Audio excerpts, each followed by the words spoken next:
మేము ఖచ్చితంగా మా నాయకుడు కేసీఆర్ గారి నాయకత్వంలో మా సోదరుడు సుమన్ గారి నాయకత్వంలోనే ఈ మున్సిపాలిటీ మీద గులాబీ జెండా ఎగరేస్తాం మరి అని స్పష్టంగా ముందుకొచ్చినారు. నేను సిపిఐ నాయకత్వానికి కూడా ధన్యవాదాలు చెప్తా ఉన్నా. కమ్యూనిస్ట్ పార్టీ ఆఫ్ ఇండియా కూడా పొత్తు ధర్మాన్ని అనుసరించి మరి వారు కూడా నిబద్ధతతో ఉన్నందుకు ఎన్ని ఒత్తిళ్లు ఎన్ని రకాల ఇబ్బందులు పెట్టే ప్రయత్నం చేసినా వారు కూడా తగ్గకుండా వెనక్కి తగ్గకుండా ఉన్నందుకు వారికి కూడా పొత్తు ధర్మాన్ని పాటిస్తున్నందుకు వారికి నా ధన్యవాదాలు తెలియజేస్తా ఉన్నా. అట్లాగే తమ్ముడు బాల్కా సుమన్ గారిని ఇక్కడ జైల్లో పెట్టారు. వారికి తెలియదు రేవంత్ రెడ్డికి సుమన్ ఇవాళ కొత్తగా జైలుకు పోలే. సుమన్ గత 10 సార్లు జైలుకు పోయిండు. 6 నెలలు జైల్లో ఉన్నాడు వివిధ సందర్భాల్లో. ఇక టాస్క్ ఫోర్స్ ఆఫీసులు పోలీస్ స్టేషన్లలోనైతే లెక్క కూడా లేదు. గని గంటలు గని రోజులు ఉన్నాడు.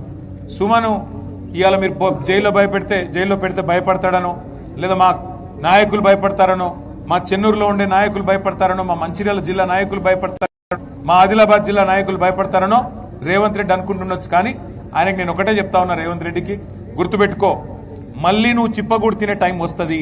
గుర్తుపెట్టుకో, ఇట్లాంటి అరాచకాలు ప్రజాస్వామ్యంలో మంచిది కాదు.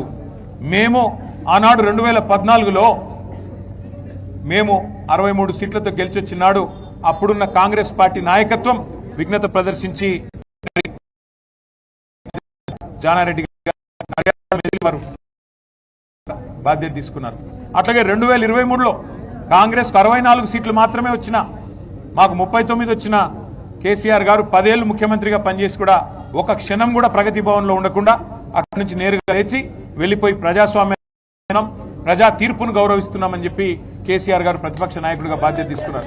అది రాజనీతి అంటే, అది రాజనీతిజ్ఞత అంటే, అది ధర్మాన్ని పాటించడం, ప్రజాస్వామ్యంలో ప్రజల తీర్పును గౌరవించడం అంటే. ఇవాళ మేము అవుట్ రైట్ గా నిజానికి మాకు 25 పైచీలకు 30 మున్సిపాలిటీలు రావాలా. కానీ వీళ్ళు చేసే వెకిలి పనులు నేను ఇవాళ రేవంత్ రెడ్డికి చెప్తా ఉన్నా, డీజీపీ శివధర్ రెడ్డికి కూడా చెప్తా ఉన్నా. డీజీపీ గారు మీరేదో మొన్న పెద్ద సినిమా డైలాగులు పెట్టినారు. మాకు రెడ్ బుక్ ఉండదు, పింక్ బుక్ ఉండదు, ఖాకీ బుక్ ఉంటుందని చెప్పినావు. ఇదేనా నీ ఖాకీ బుక్? మీ పోలీసు వాళ్ళ బట్టలు కూడా తీసుకొడతా అని చెప్పి ఒక కాంగ్రెస్ నాయకుడు అంటే కేసు ఉండదు. మిమ్మల్ని యూజ్లెస్ ఫెలోస్ అని ఒక బీజేపీ ఎంపీ అంటే కనీసం కేసు పెట్టే ధైర్యం లేదు. ఎందుకు? రాష్ట్రంలో అధికారంలో కాంగ్రెస్ ఉన్నది, కేంద్రంలో అధికారంలో ఉన్నది బీజేపీ కాబట్టి భయపడుతున్నావా? ఇవాళ మేము ప్రతిపక్షంలో ఉన్నాం కాబట్టి మా మీద కేసులు పెడతావా? ఒకటి గుర్తుపెట్టుకో డీజీపీ గారు, రేవంత్ రెడ్డి గారు గుర్తుపెట్టుకోండి, ఎప్పుడు అధికారం ఎవరికి శాశ్వతం కాదు. టైం వస్తుంది, 2 ఏళ్లలో మళ్ళీ కేసీఆర్ గారు ముఖ్యమంత్రి అవుతారు, మళ్ళీ రాష్ట్రంలో గులాబీ జెండా ఎగురుతుంది. ఈ అరాచకాలకి ఖచ్చితంగా చరమగీతం పాడే సత్తా ఆ రోజు మాకుంటది. అప్పుడు మీరు ఏ కలుగులో దాక్కున్నా ఇట్లా అరాచకాలు చేసిన అధికారులు కానీ, అరాచకాలు చేసిన మంత్రులు కానీ, ఇవాళ ప్రజాప్రతినిధులుగా ఉన్నవాళ్ళు కానీ ఎవరైనా సరే ప్రజాస్వామ్యాన్ని, చట్టాలను, న్యాయాన్ని, రాజ్యాంగాన్ని తుంగలో దొక్కుతా ఉన్నారో వారందరినీ కూడా వదిలిపెట్టకుండా మళ్ళీ న్యాయస్థానాల ముందు ప్రవేశపెట్టే బాధ్యత మాది. గౌరవించండి, ప్రజల తీర్పును గౌరవించండి. కేతన్పల్లి మున్సిపాలిటీలో వెంటనే ఎన్నికలు పెట్టాలని మేము డిమాండ్ చేస్తా ఉన్నాం. ఎలక్షన్ కమిషన్ కూడా మేము డిమాండ్ చేస్తున్నాం.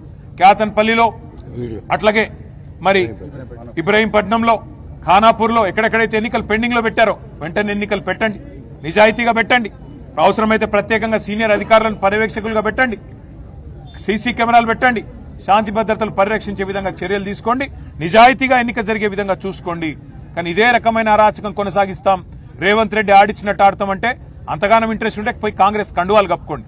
అంతేగాని అధికారుల ముసుగులో అధికార పార్టీకి వత్తాసుకోము, వదిలిపెట్టము ఎవరికైనా ఒకటే గుర్తువేస్తూ ఎన్నికల కమిషన్ ఇంకో డిమాండ్ కూడా మేము చేస్తా ఉన్నాం.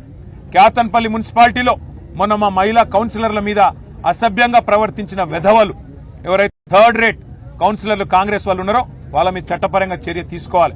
ఆ కేతన్పల్లి మున్సిపాలిటీ ఏ వీడియో వాళ్ళు ఎలక్షన్ కమిషన్ షూట్ చేశారో బయట పెట్టండి. సీసీ కెమెరాల్లో మొత్తం నిక్షిప్తం అయ్యింది. ఎవరు తప్పు చేశారో వాళ్ళ మీద కేసులు పెట్టండి. తప్పు చేయని వాళ్ళ మీద కేసులు పెట్టి ఇవాళ మా కోవా లక్ష్మి గారి మీద కేసు పెట్టారు.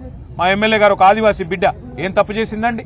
పార్టీ చెప్తే నిజాయితీగా పోయి ఎన్నికల అబ్జర్వర్ గా అక్కడ మాకున్న మెజారిటీని వక్ర మార్గంలో కాంగ్రెస్ తీసుకొని పోయే ప్రయత్నం చేస్తుంటే కాపాడే ప్రయత్నం చేయడం తప్ప ఇవాళ ప్రజాస్వామ్యాన్ని గౌరవించకుండా అగౌరవపరుస్తున్నది కాంగ్రెస్.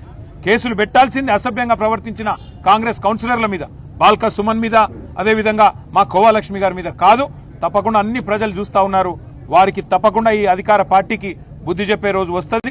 ప్రజాస్వామ్యాన్ని గౌరవించని ప్రతి ఒక్కరికి బుద్ధి చెప్పే టైం వస్తుంది. మీరు మీడియాకు కూడా నా ధన్యవాదాలను తెలియజేస్తా ఉన్నా. అక్కడ జరిగిన అక్రమాలు, అక్కడ జరిగిన దుర్మార్గాలు, వాటిని ఎలిగెత్తి బయటికి తీసుకొచ్చిన మీడియాకి, సోషల్ మీడియాలో కూడా మరి బలంగా మరి మా పార్టీ తరఫున పనిచేస్తున్న సోషల్ మీడియా వారియర్లకి అందరికీ కూడా ప్రత్యేకంగా ధన్యవాదాలు. ఇవాళ నిజానికి సుమన్ గారిని లక్షటిపేట సబ్ జైల్లో పెట్టొచ్చు, లేదా దగ్గరలో బెల్లంపల్లిలో మన పెద్దపల్లిలో పెట్టొచ్చు. కానీ ఇవాళ కావాలని ఆసిఫాబాద్ లో పెట్టొచ్చు, సబ్ జైలు అక్కడ కూడా ఉంది.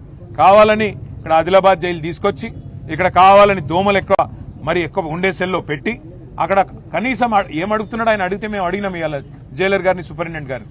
అరే గా ఓడమసీరాదావా అంటే దానికి కూడా జైల్లో ఎట్లాగో మీకు మున్సిపాలిటీల్లో పిచికారి మంది కొట్టే తెలివి కూడా లేదు రేవంత్ రెడ్డికి. పిచికారి మంది కొట్టి ఫాగింగ్ చేస్తే దోమలు ఉన్నాయి. కానీ ఇలా రాష్ట్రం మొత్తం విష జ్వరాలు, జైల్లో ఉండే వాళ్ళకు కూడా జ్వరాలు రావాలా? గది కూడా చూసుకోలేరా కనీసం? అంటే ఇంత చెండాలపు పరిస్థితుల్లో కావాలని ఇవాళ మా నాయకులను సతాయించే ప్రయత్నం ఏదైతే ప్రభుత్వం చేస్తుందో అన్ని గుర్తుపెట్టుకుంటాం. మిత్తితో సహా తప్పకుండా చెల్లించే బాధ్యత మాది. మా నాయకులు, మా కార్యకర్తలు కూడా ఇవాళ చాలా పెద్ద ఎత్తున తరలి వచ్చి మరి సంఘీభావం చెప్పినందుకు వారికి కూడా అందరికి కూడా హృదయపూర్వకంగా ధన్యవాదాలు తెలియజేస్తూ జై తెలంగాణ.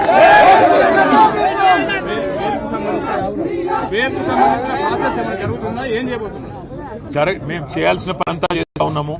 న్యాయ నిపుణులు మా లీగ్ చేస్తా ఉన్నాయి. తప్పకుండా మాకు న్యాయస్థానం మీద, వ్యవస్థ మీద నమ్మకం ఉంది. తప్పకుండా ప్రజాస్వామ్యాన్ని కాపాడతారని నమ్ముతున్నాం. తప్పు చేసిన వాళ్ళని శిక్షించే ప్రజాస్వామ్యంలో ప్రజలు ఇచ్చిన తీర్పును అపహాస్యం చేసే విధంగా మరి మా మహిళా కౌన్సిలర్ల మీద అసభ్యంగా ప్రవర్తించారో వారి మీద చర్యలు తీసుకోండి, వారిని జైల్లో పెట్టండి, మా నాయకులను వదిలిపెట్టండి అని చెప్పి న్యాయస్థానానికి కూడా మా న్యాయవాదులు అప్పీల్ చేస్తారు. మాకు న్యాయస్థానాల మీద నమ్మకం ఉంది.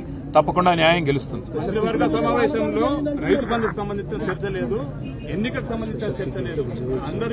విచిత్రం ఏమంటే ఈరోజు రాష్ట్రంలో పరిస్థితి ఏమంటే రాహుల్ గాంధీకి, గాంధీ కుటుంబానికి ఈయనికి 1000 కోట్లు ఉన్నాయట ముఖ్యమంత్రి కాడ. దోసుకున్న పైసలు 2 ఏళ్లలో మరి ఢిల్లీకి ఇచ్చేందుకే 1000 కోట్లు ఉన్నాయంటే ఈయన ఎన్ని వేల కోట్లు మింగిండో రాష్ట్ర ప్రజలు ఆలోచించాలి.